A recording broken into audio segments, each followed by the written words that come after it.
Good afternoon. My name is Bart Malcom.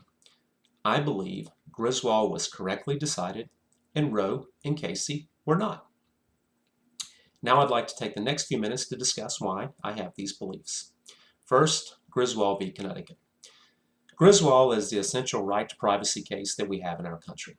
In Griswold, the court was deciding whether or not a marital couple has the right to choose whether or not it can use contraceptives in the marital relationship. Now, I believe that Justice Douglas does a great job of pointing out that although the Constitution nor the amendments to the Constitution specifically grant us privacy rights as U.S. citizens, that there does exist these penumbras or zones that sort of surround certain amendments to the Constitution. And specifically, Douglas points out the First, Third, Fourth, Fifth, Ninth Amendments, that within these zones there are these unspoken rights to privacy. And as a result of these unspoken rights to privacy that exist within these penumbras of these amendments, that a marital couple does in fact, as the holding in Griswold points out, that a marital couple does in fact have the right to choose whether or not it uses contraceptives in the marital relationship. I agree with the court's holding. Next, Roe v. Wade. Roe v. Wade is a case that elicits tremendous emotion among Americans, whether they agree with the decision or not.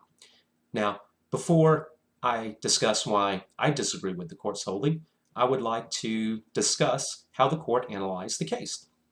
In Roe v. Wade, the court applied a strict scrutiny test in analyzing the pregnancy of a woman, and the court really broke the pregnancy of a woman down using a traditional trimester model that can be viewed as somewhat rigid. And the court said that in the pregnancy of a woman, there are three trimesters: the first trimester, second trimester, and the third trimester.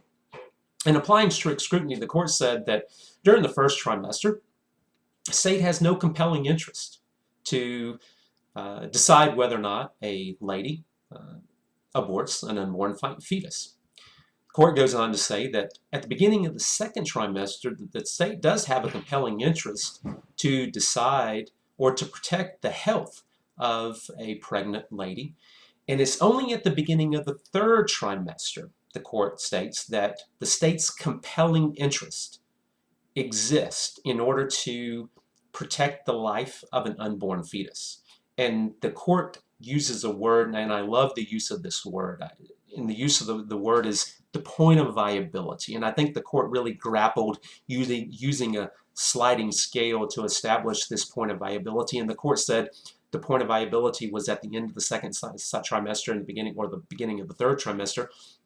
And it's at this point of viability that the state's compelling interest to protect the unborn fetus sort of exceeds the female's right to decide to abort an unborn child.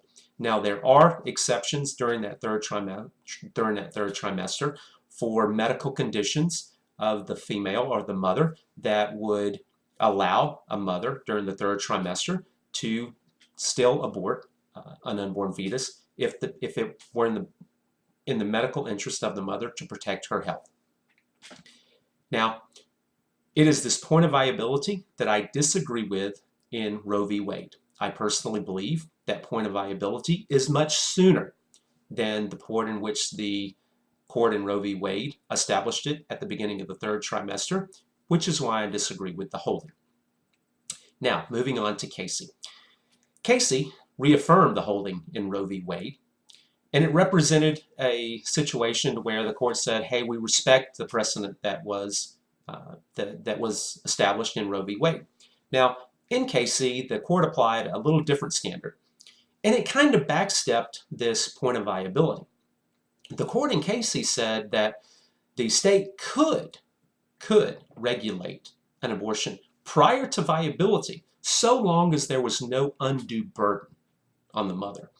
And then it laid out a test for undue burden, and it said that as long as there is not a substantial obstacle in the path of a woman seeking an abortion before the fetus attains viability. And it also said that the mother would have to have informed consent. And informed consent means that a doctor would have to discuss with the mother prior to the abortion, where the fetus, the age of the fetus, and certain conditions of the fetus, and what it means to abort the child, and what certain rights that the mother may have should she choose not to abort the child.